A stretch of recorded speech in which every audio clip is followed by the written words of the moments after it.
Выставка якутской художницы Миры Аргуновой открылась в Набережных Челнах. Экспозиция включает 97 работ, посвященных этнической тематике Якутии. Об этом в материале наших коллег.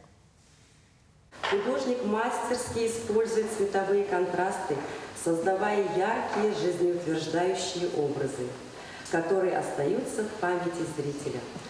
Способность сочетать традиционные и современные техники позволяет экспериментировать с формой и содержанием.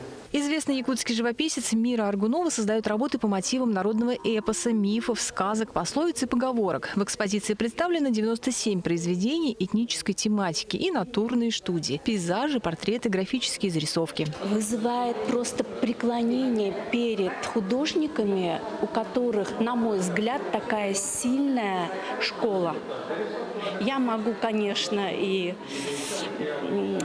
как-то, может, в чем-то ошибаться, но чисто человек-зритель, преклоняюсь, насколько это, мне кажется, трудолюбивый, талантливый и очень яркий человек. Экспозиция включает 3 коллекции картин. Первая отражает пословицы и поговорки народов России. К примеру, вот так автор иллюстрирует пословицу «Глаза без души слепы, уши без сердца глухи». Вторая состоит из 18 работ по якутским пословицам и поговоркам, выполненным в технике масляной живописи. А третья коллекция включает разножанровые картины, выполненные живописцем с натуры в разных уголках России. Я вообще впервые открываю этого автора.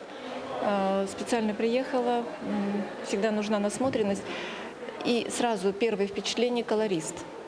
Колорист, нюансист, очень свободно владеет композицией.